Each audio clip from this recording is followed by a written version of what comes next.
When I was young, my family lived overseas. I lived in Indonesia for a few years. And my mother, she didn't have the money to send me where all the American kids went to school.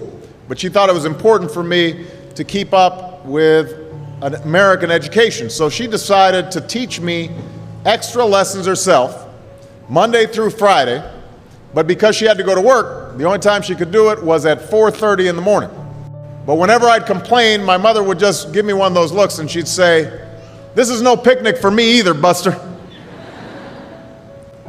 So I know that some of you are still adjusting to being back at school, but I'm here today because I have something important to discuss with you.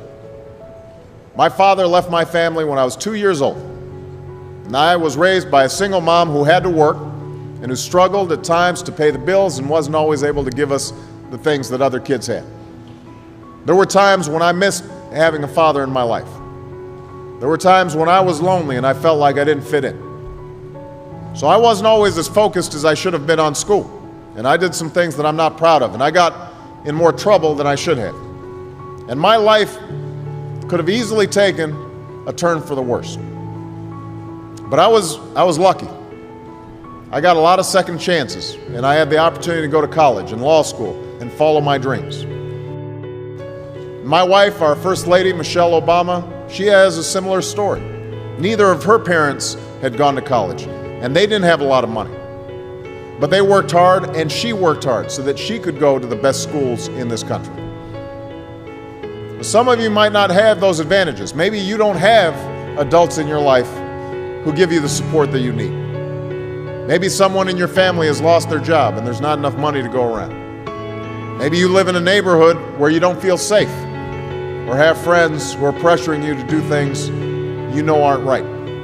Maybe you could be a great writer, maybe even good enough to write a book or articles in a newspaper, but you might not know it until you write that English paper, that English class paper that's assigned to you. Maybe you could be an innovator or an inventor, maybe even good enough to come up with the next iPhone or the new medicine or vaccine, but you might not know it until you do your project for your science class. Maybe you could be a mayor or a senator or a Supreme Court justice, but you might not know that until you join student government or the debate team. And no matter what you want to do with your life, I guarantee that you'll need an education to do it. You want to be a doctor or a teacher or a police officer? You want to be a nurse or an architect, a lawyer or a member of our military? You're going to need a good education for every single one of those careers. You cannot drop out of school and just drop into a good job. You've got to train for it and work for it and learn for it.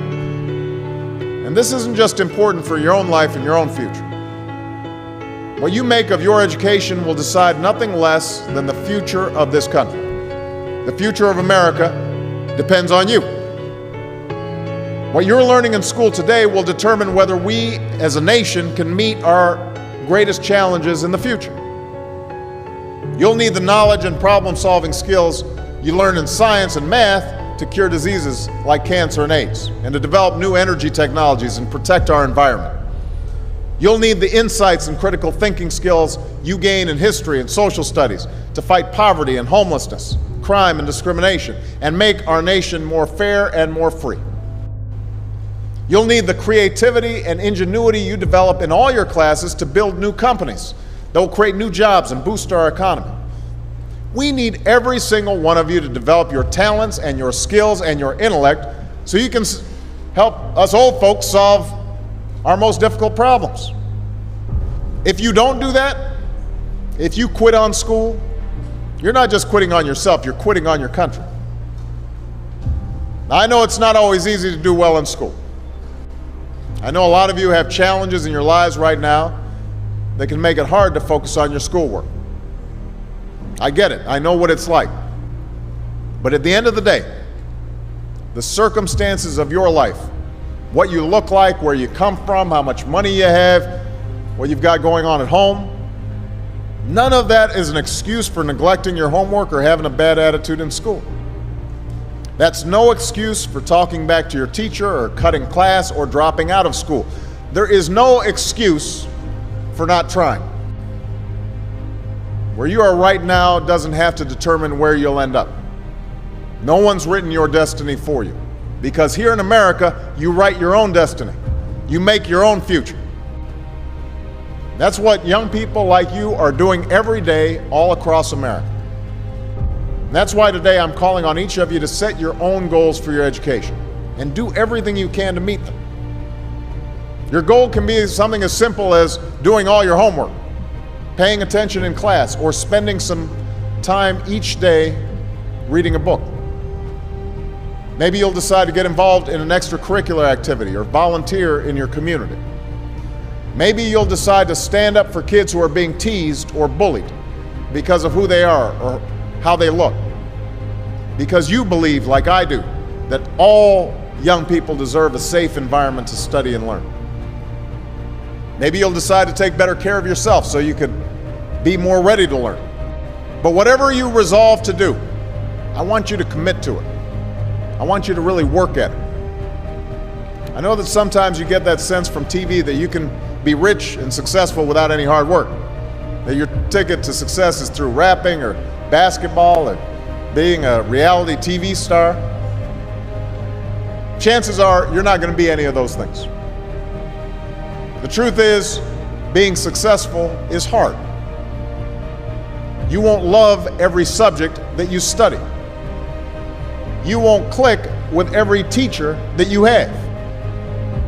Not every homework assignment will seem completely relevant to your life right at this minute. And you won't necessarily succeed at everything the first time you try. That's okay. Some of the most successful people in the world are the ones who've had the most failures. J.K. Rowling, who wrote Harry Potter. Her first Harry Potter book was rejected 12 times before it was finally published. Michael Jordan was cut from his high school basketball team. He lost hundreds of games and missed thousands of shots during his career. But he once said, "I have failed over and over and over again in my life, and that's why I succeed." These people succeeded because they understood that you can't let your failures define you. You have to let your failures teach you. You have to let them show you what to do differently the next time. So if you get into trouble, that doesn't mean you're a troublemaker. It means you need to try harder to act right. If you get a bad grade, that doesn't mean you're stupid. It just means you need to spend more time studying. No one's born being good at all things. You become good at things through hard work. You're not a varsity athlete the first time you play a new sport. You don't hit every note the first time you sing a song. You've got to practice. The same principle applies to your schoolwork. You might have to do a math problem a few times before you get it right. You might have to read something a few times before you understand it. You definitely have to do a few drafts of a paper before it's good enough to hand in. Don't be afraid to ask questions. Don't be afraid to ask for help when you need it. I do that every day. Asking for help isn't a sign of weakness, it's a sign of strength. Because it shows you have the courage to admit when you don't know something, and that then allows you to learn something new. So find an adult that you trust, a parent, a grandparent, or a teacher, a coach, or a counselor, and ask them to help you stay on track to meet your goals. And even when you're struggling, even when you're discouraged, and you feel like other people have given up on you, don't ever give up on yourself. Because when you give up on yourself, you give up on your country. The story of America isn't about people who quit when things got tough. It's about people who kept going, who tried harder, who loved their country too much to do anything less than their best. It's the story of students who sat where you sit 250 years ago and went on to wage a revolution, and they founded this nation. Young people. Students who sat where you sit 75 years ago, who overcame a depression and won a world war, who fought for civil rights and put a man on the moon. Students who sat where you sit 20 years ago, who founded Google and Twitter and Facebook and changed the way we communicate with each other. So today, I want to ask all of you, what's your contribution going to be? What problems are you going to solve? What discoveries will you make? What will a president who comes here in 20 or 50 or 100 years say about what all of you did for this country? You know, your families, your teachers, and I are doing everything we can to make sure you have the education you need to answer these questions. I'm working hard to fix up your classrooms and get you the books and the equipment and the computers you need to learn. But you've got to do your part too. So I expect all of you to get serious this year. I expect you to put your best effort into everything you do. I expect great things from each of you. So don't let us down. Don't let your family down or your country down. Most of all, don't let yourself down. Make us all proud.